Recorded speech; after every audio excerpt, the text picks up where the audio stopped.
Why your ambition is keeping you stuck. Have you ever noticed that the more ambitious you become, the more stuck you seem to feel? Now, I used to wonder this for years, and it really, really frustrated me. The more I could imagine succeeding or success, the less action I was able to take, which was kind of crazy. And it didn't make any sense to me because I knew I was capable and I knew I had potential, but I was still stuck and I wasn't able to do anything. And I finally realized what was happening. It took me a very long time for that, and realized it was a quite a sneaky trick. My brain was playing on me. So what we're going to cover here is why ambitious people get stuck, how I started solving it, at least for me, and a simple three-step system that I now use. And I've used this with lots of clients I've worked with the same problem. So we first need to look at the mechanism of getting stuck and why specifically ambition makes it worse. And this only applies to a certain set of people. And I'll be talking from my lens. Ambition forces you to think beyond yourself. That's a good thing because what we're saying is you've got your current life and your ambition is thinking about this desired place. So you're able to think about what that could look like. So and you know you have potential, but where does that belief come from? You're already capable, but only in areas where the path is often clear. This has usually happened, and I've seen this from me and from lots of people I've worked with. Again, there are exceptions to this, but generally, if you follow the education path, career path, or corporate ladder, these all have a type of structure for you to follow. And you've probably made it pretty far in these areas. And so your brain can extrapolate the confidence from these areas that you're familiar with. But the problem is, to really reach your potential, the things that you're trying to achieve, they're probably in an area that you're not familiar with. And something that might excite you, but it requires you to step completely outside yourself, a step into the unknown. And it's in this unknown where things generally start to fall apart. Now, you may have this feeling where your brain just wants to shut down. And that's what we're going to talk about here. So the unknowns you've tackled before, they're often pretty straightforward and they follow the path. But the ones you truly care about, which is what I mentioned just now, is usually the one without a familiar path, where there's no certainty of where you're going to end up and no exact map of how to get there. But this is where the real test is. And you think your brain is scanning for success. This is the ambitious side of you. So when we're talking about ambition at the beginning, this is the part. You're thinking about, okay, I'm really ambitious. I can think about all these cool things that I'm going to achieve. But your brain doesn't spend the majority of time on that. It spends the majority of time scanning for risks. And the source of the problem, at least for me and for all the people I've worked with at least, it's that your brain is designed to be overweight risk. So for every one upside you can think of about your, what your ambition is going to give you, it will generate multiple downside scenarios. And just think about this, because I've wondered this. The more analytical you are, so you can analyze and see opportunities in which is the ambition, but it also means that your brain is even better at identifying risks. So it doesn't just see what could go right, it plays a full simulation of how things could go catastrophically wrong. Is that how you think? Think about that. It was definitely how I thought, how I used to think, and is one of the barriers that stopped me. And it's something I see with the majority of clients I work with, and it's something we have to work through. So why does your brain do this? Well, it's fairly simple. Your brain isn't designed for success, really. It's designed to keep you alive. Yeah, and then if you just take that framing, you will see things from a slightly different perspective. Taking risks was really dangerous for our ancestors, and to stay alive, we would usually be safety oriented. Yeah, so we want to take the minimum amount of risk to keep ourselves alive. Now, that wiring is still there. And so the problem with that wiring, it's a bit like having your foot on the gas and the brake at the same time. And so the more ambitious you are, the stronger your legs are, right? Just think about that. The stronger, more power you can put down. But just to think that the brake is twice as strong as the gas pedal.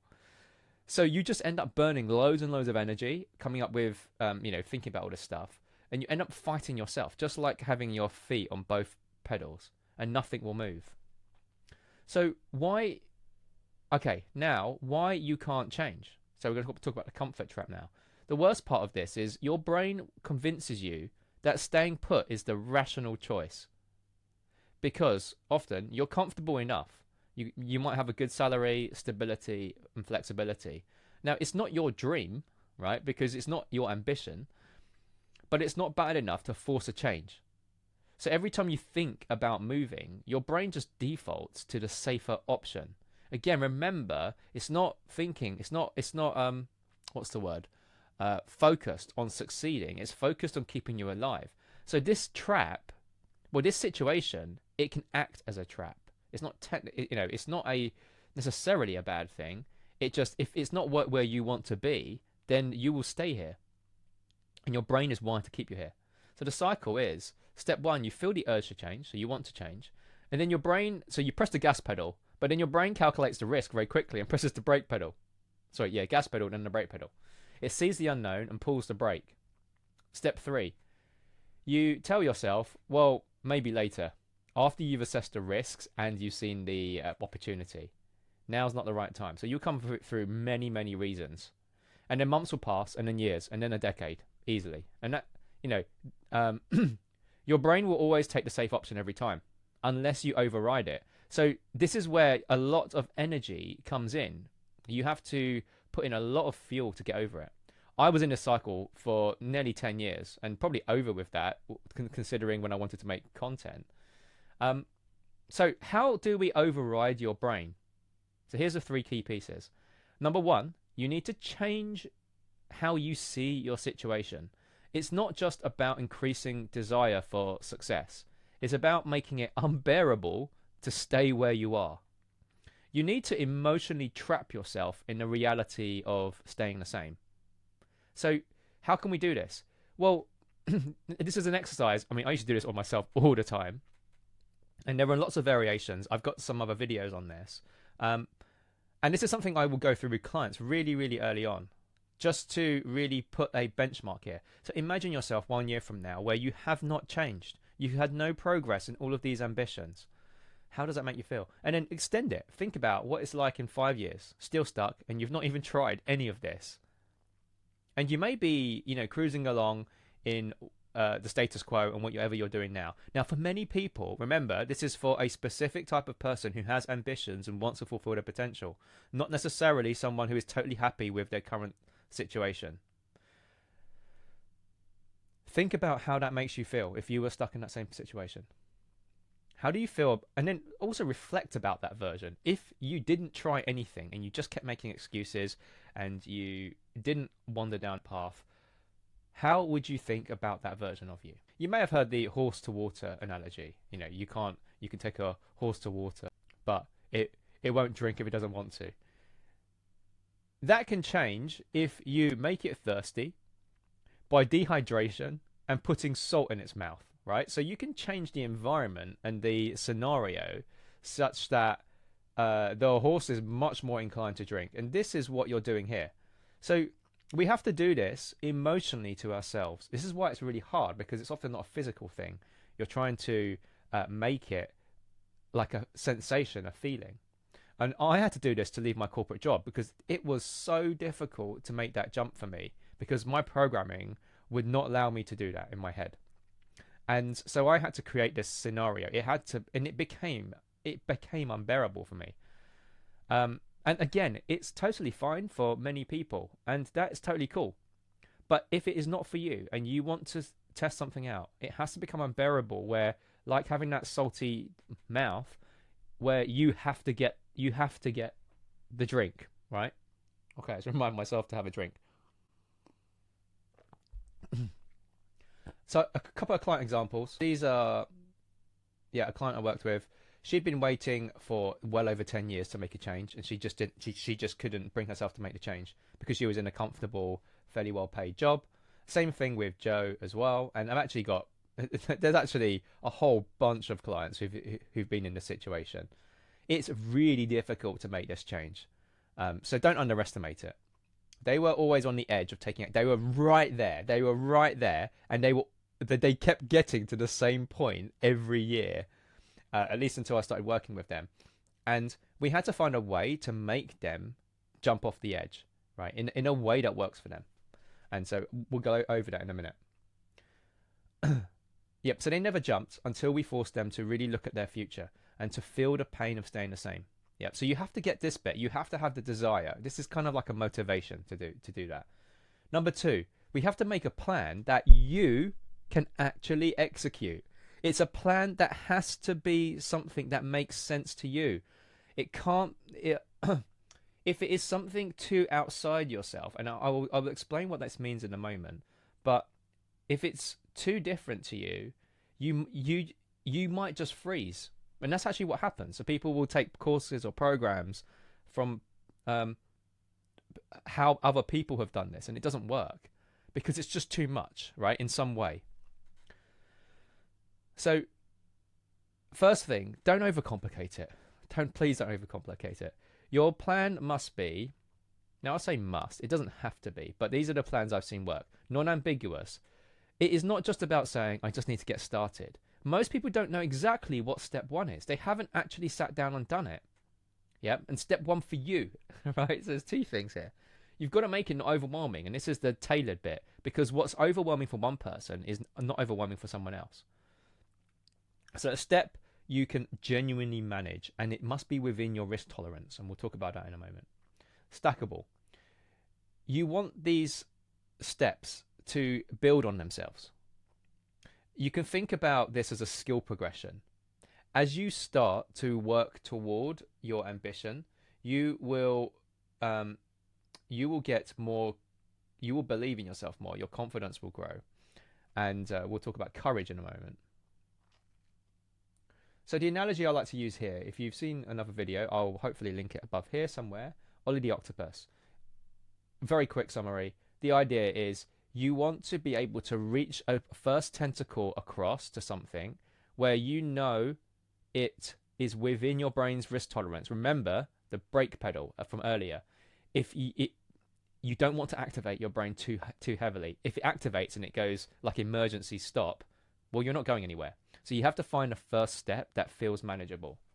And for me, an example was content for me. I remember I took a whole load of content creation things, and I couldn't do what they said. You know, they said publish your first video, put it online on TikTok, and just see how it goes. That was too overwhelming for me. I had to practice in the car shooting videos, talking to what I wasn't even recording. I was just talking to the camera app that was on, but wasn't actually talking. Wasn't actually recording anything.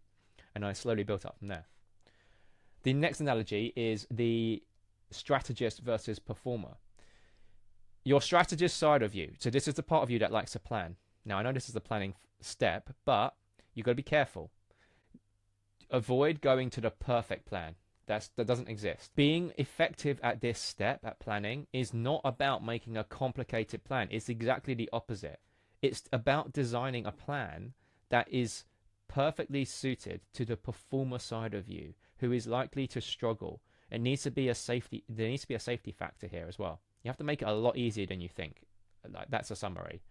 The strategist generally overplans. The performer gets easily overwhelmed. So you just have to think, if you were trying to help someone walk across a rope bridge, how would you give them instructions about how to get across? You'd make it super, and imagine they're scared of heights, right? The key, make it easy for the performer. Number 3, commit to execution, even when it feels hard. This is not optional, and it requires something, it requires something of you. It requires courage. Yeah. This is not confidence, right? Because confidence is nearly the knowing that you can do it. Courage is when you're really scared and you're kind of not sure whether you can do it and you're able to do it. It's a different power. You will not feel ready, but you must do it anyway. Now, provided you've set up the plan up here so that it's safe for you to do, then it requires you to focus on this piece, okay? You will have emotional resistance. Again, you've got to do it anyway. There is no way around this. I'll give you a side note here. One of my big roles when I'm coaching people one-to-one is helping them take this step. I can see how difficult it is, like literally when I'm speaking to them. It is extremely hard. So if you're doing this yourself, you have to find a way to coax yourself across that bridge. Yeah. Or if you're at the edge and you want to jump in, you've got to find a way to do that. And if you can't do it, I really, really urge you to find some accountability from someone, a coach, mentor, or anything like that. It doesn't really matter who it is, someone who's done it before. It's just, you just need to find a way so that you can execute this bit, the doing it anyway, even when you don't feel ready or you have emotional resistance, okay? The first action is usually always the hardest because that's the first time where you've had to trust yourself and you've had to kind of take the step forward and be courageous. It gets a little bit easier each time. It's not easy, it gets easier. But every time you push through, you will get stronger. Remember, ambition without execution is just a fantasy. It will just remain like that forever. Are you willing to let your life flash by without ever knowing? In my next video, I'm going to go over how to practically build courage because I realize a lot of people ask me about this because it's important. And if you don't train it, you'll stay in this cycle forever. Okay, see you in the next one.